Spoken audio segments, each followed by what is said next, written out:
Bonjour à tous, ici Maxime de Willitable Investissement. Aujourd'hui, on va s'intéresser à un stock américain, c'est Teradata. Donc, ils opèrent dans les bases de données. Donc, on va regarder tout de suite son graphique. Avant de commencer, disclaimer, je ne suis pas conseiller financier. Cette vidéo n'a pas pour but de vous placer un quelconque produit ou conseil financier. Elle a simplement un but analytique. Je vous présente quantitativement et qualitativement une entreprise. Qu'est-ce que c'est alors que Teradata? Qu'est-ce qu'on nous dit sur le Q2? On nous dit qu'on est une multi-cloud data platform pour les entreprises analytiques. On nous dit que là, d'après Forrester, on est des leaders dans le Forrester Wave Cloud Database Warehouse. Qu'est-ce qu'on nous dit ensuite? Financière highlights. Increase de 77% year of year, avec un no gap de gain 0,48 en EPS par action et de 1,20 et de 1,28 sur le semestre. On nous dit qu'on est leader, l'intérêt. Ici, on nous dit qu'on est leader. Vous voyez ce graphique-là, on nous dit que Teradata, dans le Cloud Data Warehouse, on fait partie des leaders. Et dans le Data Management for Analytics, on fait aussi partie des leaders. Et ensuite, ici, dans ce genre de graphique-là, on voit qu'ici, il y a les visionnaires, les leaders, les challengers et les niche players. On voit que Teradata, elle se situe ici. Voilà, donc en tant que visionnaire et leader, donc c'est quand même pas mal. Après, qu'est-ce que ça veut dire? Maintenant, on va regarder tout de suite ce graphique et il ne veut pas du tout dire la même chose. Ça, c'est son graphique sur 5 jours depuis l'annonce des résultats. Donc ici, on est lundi. Voilà, donc c'était hier avant que je fasse ma vidéo. Et voilà le résultat du Q2. Donc là, je vous ai présenté le tout début, donc qu'est-ce qu'on dit sur l'entreprise, etc. Et maintenant, on regarde son joli graphique sur 5 ans. Alors, qu'est-ce qu'on nous dit? Voilà, donc vous voyez cette baisse caractérisée comme une baisse que pourrait être le Covid, par exemple. Hein, voilà, on est sur le même genre de baisse. Alors après, là, on est sur une baisse à moins 16% ouais, sur le lundi 7 août. Sur cette petite semaine d'août, donc c'est quand même pas très joli à voir. Après, on est sur des PE quand même vraiment complètement fou. Hein. Vous voyez que là, 23, 360, et là maintenant on arrive sur du 40, 30, 40, 100, 100, et là on est sur du 83. Ça veut dire que ici, là, même à 30 dollars, l'entreprise elle était valorisée 46 fois ses bénéfices. Et maintenant que ça monte, ça monte, ça monte, ça monte, ça monte, vous voyez là, cette montée complètement faramineuse depuis le début de l'année. Regardez, on va se mettre ici, là, voilà, là on est en novembre. Jusqu'à là, on avait une augmentation de 87%. Donc là, c'était complètement fou en fait. L'entreprise, elle était passée, voilà. Et là, on arrive en août, les premières corrections de l'année, elles commencent à tomber. Bam, Teradata. On est d'accord, on avait dit 2023, tout le monde fait de l'argent, on est d'accord, voilà le pétrole qui continue de monter, il avait perdu 2% hier, là on est à plus 0,52.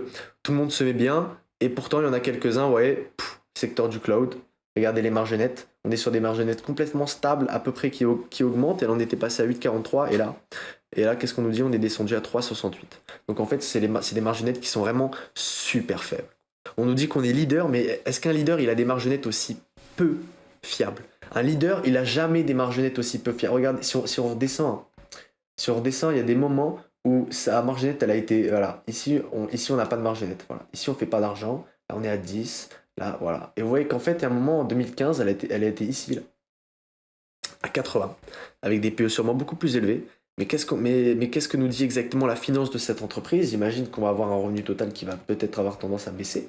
Et voilà, vous voyez un revenu total en 2016 qui était supérieur à un revenu total en 2022. Évidemment que l'entreprise est valorisée 1 milliard de fois ses bénéfices, étant donné qu'elle n'en fait pas en fait. L'entreprise ne génère aucun profit. Son chiffre d'affaires continue de baisser et ses coûts de marchandises continuent de baisser avec. Donc, étant donné qu'on est toujours sur la même dépense à part en exploitation, parce qu'on a dû sûrement embaucher des gens, il y a le prix des choses qui augmente, etc. En cash flow, qu'est-ce qu'on voit? Bah, vous voyez un cash flow qui bouge pas en fait. Hein. Donc elle était leader depuis un moment, mais en fait le cash flow il bouge pas, il a même tendance à baisser. Donc sur ce genre de business-ci, vous voyez par exemple, on pourrait prendre le business des cigarettes, le business des télécoms, où c'est des business vraiment où il n'y a pas de croissance. Mais sur un business de cloud, en fait, quand je regarde le cloud de Microsoft qui n'est pas encore leader, quand je regarde le cloud, ne serait-ce que de Google, quand on regarde le cloud de n'importe qui, en fait, on voit juste qu'il y a la croissance. Il y a toujours et encore la croissance. Là, on n'a pas un pet de croissance. Est-ce qu'on a de cash aux activités d'investissement? Non, on n'achète rien, on vend rien, il se passe rien. Vous êtes investisseur sur Teradata, vous achetez, mais pourquoi? Vous achetez pour le kiff parce que ils font de la data, mais en fait, il se passe rien. Le free cash flow, vous voyez que là, c'est sur des Q2, mais le free cash flow, bon, il a augmenté. Il a augmenté de quoi d'ici à ici? Alors que, vous voyez, pendant toute cette pente-là, on a fait que baisser, Là, on a eu une rattrapation en 2020, etc. Mais là, après, sur le trimestriel, si on regarde exactement combien on va faire, 100 000, 40 000, On fera pas autant qu'en 2022. On fera pas autant qu'en 2022, regardez, on a eu des 150 000. Ouais, l'entreprise, en fait, elle est... voilà, revenus, qu'est-ce qu'on nous dit? On a regroupé, pareil, donc on avait certains trucs, maintenant on est service et odeur, consulting, euh, subscription pour software, licence, donc ça peut être assez intéressant parce que ça, c'est un genre de business où on peut avoir où elle peut-être peut avoir un price power, parce que un software où on a besoin d'avoir une licence qu'on doit payer tous les ans, je vous l'ai montré par exemple avec Adobe, je vous l'ai montré par exemple avec Unity, on a des subscriptions enfin, ce genre d'abonnement-là, ça peut être vraiment très intéressant pour ce genre de compagnie-là.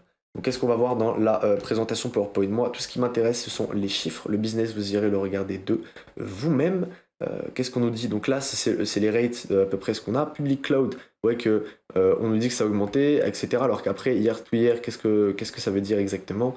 Gap to earning, cash from operation, on est à 49 milliards from, voilà, donc c'est ça. Donc le free cash flow qui baisse, cash flow qui baisse. Le gap par earning, il monte, donc après, il monte de, voilà, ici c'était une loss en fait, donc il monte, évidemment qu'il monte, enfin, on va pas être devin si tu as perdu de l'argent et qu'après, bah, j'en gagne, bah, je suis gagnant en soi year by year, pas tout le temps par contre.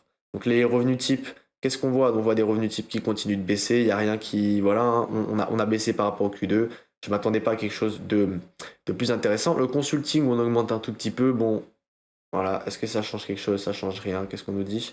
On a eu une augmentation en Amérique, en Europe et au Japon, donc surtout en Europe. Donc après, est-ce que l'Europe, par exemple, va un peu plus se développer? Est-ce qu'elle va récupérer un peu plus du revenu total sur l'Europe? On ne sait pas. On sait pas. Moi, tout ce que je vois, c'est que son revenu total, au final, hier sur le H1 2022, on était sur 1% par rapport. Donc vous voyez qu'en fait, y a rien quoi. Grosse margine, on est quand même sur des marges à 60%. Donc ça peut être assez intéressant. Par contre, des marges à 60% en total. Perpetual Owner et Consulting, on est sur des marges assez faibles. Donc l'entreprise, sur ses autres segments, elle n'arrive pas à développer sa marge. Et d'ailleurs, vous voyez qu'ici, elle fait que de baisser. Donc le recurring, donc sur son business, on a des assez grosses marges. Ce qui nous fait des grosses margines à 61.